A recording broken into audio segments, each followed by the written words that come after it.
আমার নবী পাক সাল্লাল্লাহু আলাইহি ওয়া আলিহি ওয়াসাল্লাম আল্লাহর সর্বশ্রেষ্ঠ নিয়ামত। দুনিয়াতে একটি দিন আছে, যে দিন তিনি এসেছিলেন, ওই দিনের একটি গুরুত্ব আমার জিন্দগিতে আছে। আমি আমার জিন্দগিতে ওই দিনটাকে জিন্দা রাখবো, ওই দিনকে স্মরণীয় করে রাখবো। ওয়াযাক্কিরহুম বিআইয়ামিল্লাহ, remind them the days of আল্লাহ।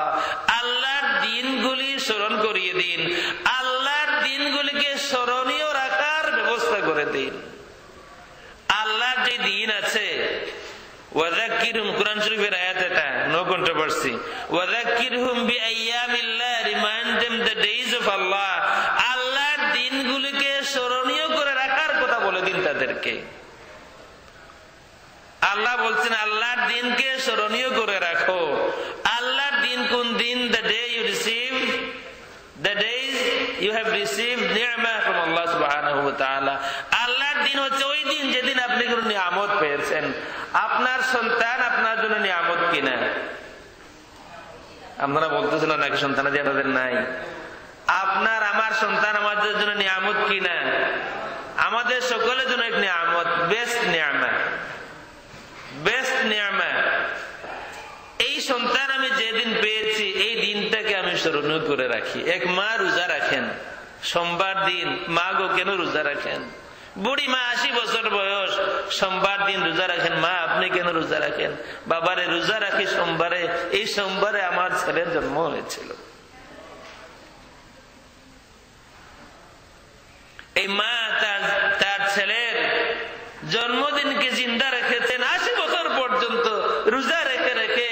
সোমবার দিন আমার ছেলের জন্ম হয়েছিল বাবা, আমি আল্লাহর শুকরিয়া আদায় করি, আমার ছেলের জন্মদিনকে স্মরণ করি। ঈদ মিলাদুন নবী মানে হচ্ছে এনি হাউ, যে কোনো ভাবে, কোন গরিব মিসকিনকে 2 টাকা দেয়া হোক, কোরআন শরীফের একটি সূরা তিলাওয়াত করে হোক, রোজা রেখে হোক, যে কোনো নফল বন্দেগীর মাধ্যমে, নফল ইবাদতের মাধ্যমে নবীর মিলাদ বা জন্মদিনকে আমার আপনার জিন্দগিতে স্মরণীয় করে রাখা, নাথিং এলস। এটাই হচ্ছে ঈদ মিলাদুন নবী। আজকের এই মাহফিলে একটা আলোচনা হবে। হ্যাঁ, এই আলোচনার মাধ্যমে দিনটাকে আমরা স্মরণীয় করে রাখতেছি আমাদের জিন্দগিতে। এটাই জরুরি না আমি এক গরিবকে 10 টাকা দিয়া বলতে পারি যে সোমবার দিন আমার রাসূলের জন্ম হয়েছিল, তোমাকে 10 টাকা দিলাম। ঈদ মিলাদুন নবী মানে কি? নবীর জন্মের খুশি প্রকাশ করা, নবীর জন্মের শুকরিয়া আদায় করা। 10 টাকা গরিব মিসকিনকে দিয়ে, কোন এক এলাকায় একটা টিউবওয়েল দিয়ে, যে কোনো সমাজ কল্যাণমূলক কাজ করে, এই উপলক্ষে আমার নবীর জন্ম হয়েছিল, উপলক্ষে আমি এই কাজটা করলাম। ঈদ হবে।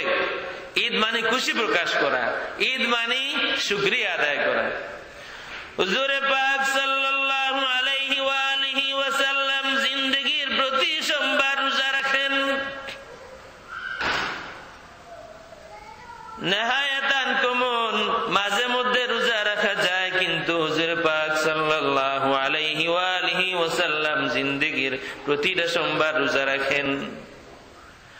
মুসলিম শরীফের হাদিস, সুইলা রাসূলুল্লাহ সাল্লাল্লাহু আলাইহি ওয়া আলিহি ওয়াসাল্লাম আন সাওমিল ইসনাইন।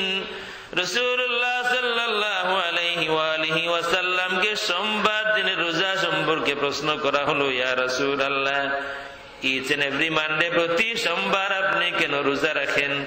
হুজুর পাক সাল্লাল্লাহু আলাইহি ওয়া আলিহি ওয়াসাল্লাম প্রথম জবাব দিলেন, যালিকা ইয়াউমুন উলিদতু ফীহি, প্রতি সোমবার রোজা রাখি এই কারণে যেহেতু সোমবার দিন আমার জন্ম হয়েছিল।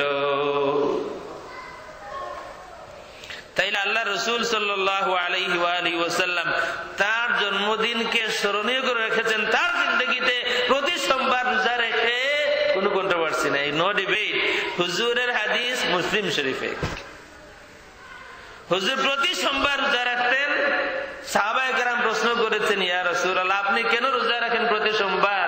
আমার সাহাবীরা ইমানদারেরা, এবং হুজুরের এই খিতাব শুধু ওই সাহাবীদের জন্য না, আজকে আমরা যারা বসনে বসেছি আমাদের জন্যও।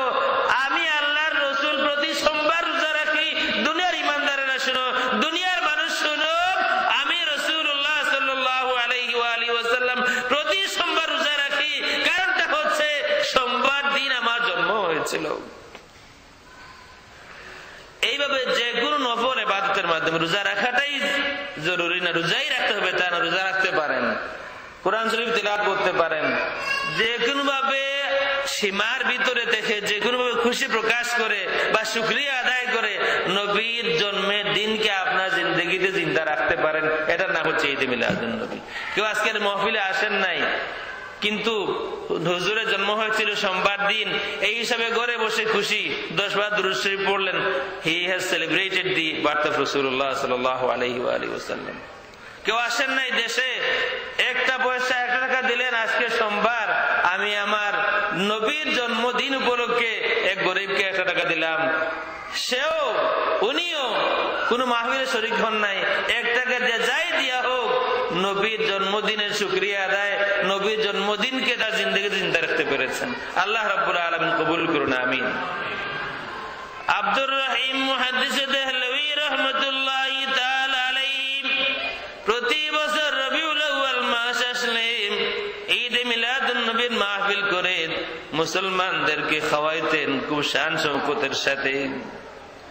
এক বছর আর্থিক অবস্থা ভালো না, চানা বিরান করে সাধারণভাবে নবী পাক সাল্লাল্লাহু আলাইহি ওয়াসাল্লামের জন্ম বা মিলাদকে জিন্দা রাখার জন্য, নিজের জিন্দগিতে স্মরণীয় করে রাখার জন্য চানা বিরান করে গরিব মিসকিনদের মধ্যে ভাগ করে দিলেন।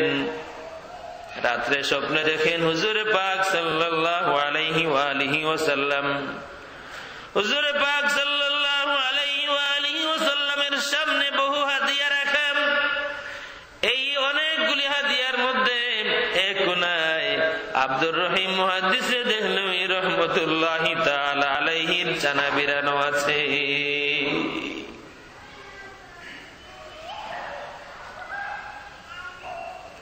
এক বুড়ি মা মদিনা শরীফে গিয়েছেন, হুজুর পাক সাল্লাল্লাহু আলাইহি ওয়াসাল্লামের সামনে দাঁড়িয়ে সালাম পড়তেছেন। বুড়িমা খুব শিক্ষিত ছিলেন না, বাঙ্গা বাঙ্গা জবানে যেভাবে পারেন নবীর দরবারে সালাম পেশ করতেছেন। পাশে আর একজন শিক্ষিতা মহিলা খুব সুন্দর ভাষায় আনায়া বিনায়া কাকুতি মিনতির সাথে নবী পাক সাল্লাল্লাহু আলাইহি ওয়াসাল্লামের সামনে সালাম পেশ করছেন। বুড়িমার জবান বন্ধ হয়ে যায়, হ্যাঁ রে হ্যাঁ, আমি তো ভাষা জানি না, এত সুন্দর করে এত সুন্দর ভাবে নবীকে সালাম দেওয়া তো আমি জানি না, আমার সালামটা কি নবীর দরবারে কবুল হবে? রাত হয়েছে, বুড়িমা ঘুমিয়েছেন, স্বপ্নে দেখেন হুজুর পাক সাল্লাল্লাহু আলাইহি ওয়াসাল্লাম সামনে হাজির। হুজুর বলতেছেন, আমার উম্মত বুড়িমা, তুমি পেরেশান হয়ো না, ভাষা আমার কাছে বড় জিনিস নয়, ভাষা বড় নয়, তুমি তোমার মন থেকে যে আমাকে সালাম দাও, আমি নবী মুহাম্মদুর রাসূলুল্লাহ সাল্লাল্লাহু আলাইহি ওয়াসাল্লাম রোজা শরীফ থেকে তোমার সালামের জবাব দেই। যাই হোক, আমি বলছিলাম ঈদে মিলাদুন নবী মানে আর কিছু না, শুধুমাত্র এই দিনটাকে যে কোনো নফল ইবাদতের মাধ্যমে স্মরণীয় করে রাখা। যাই করেন, হয়তো কেউ বলবেন এই মাহফিল ঠিক না, ওইটা ঠিক, যাই করেন যে কোনো নফল ইবাদতের মাধ্যমে নবীর জন্মকে স্মরণীয় করে রাখা, নবীর জন্মদিনকে স্মরণীয় করে রাখা আল্লাহ রাব্বুল আলামিনের গ্রেটেস্ট নিয়ামত, সবচেয়ে বড় নিয়ামত। দুনিয়াতে আসাটাকে আপনার আমার জিন্দেগিতে স্মরণীয় করে রাখার নাম হচ্ছে ঈদে মিলাদুন নবী। যেভাবে পারেন। এবার আসুন আমরা আরম্ভ করি সূরা থেকে। সূরার নামটা হচ্ছে সূরা আল বালাদ। যদি আপনারা আমার সাথে, যেহেতু আমি নতুন মানুষ, জানি না আপনাদের এখানে কিভাবে, যদি আমার সাথে কিছুটা রেসপন্স করেন তাহলে বুঝবো আপনারা আমার কথা বুঝতেছেন। সূরার নামটা হচ্ছে সূরা আল বালাদ। সূরা আল বালাদ কোরআন শরীফের 90 নম্বর সূরা। 30 পারায় সূরা আল ফজরের পরে সূরাটার নাম হচ্ছে সূরা আল বালাদ। আল বালাদ শব্দের অর্থ হচ্ছে দি সিটি, শহরটি।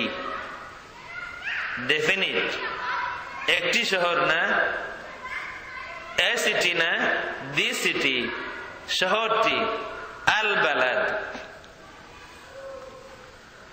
আল্লাহর এই জমিনে কত হাজার হাজার শহর আছে। আল্লাহ রাব্বুল আলামিন এই অসংখ্য অগণিত শহরের মধ্যে একটি শহরের কথা বলছেন এখানে। এবং আমাদের জানার বাইরে আরো জগৎ আছে। ওয়ামিনাল আরদি মিসলাহুন্না, আল্লাহ বলেছেন আল্লাহুল্লাযী খালাকা সাবআ সামাওয়াতিন ওয়া মিনাল আরদি মিসলাহুন্না, আল্লাহ যিনি 7 আকাশ সৃষ্টি করেছেন, ওয়া মিনাল আরদি মিসলাহুন্না, এবং অনুরূপ জমিন।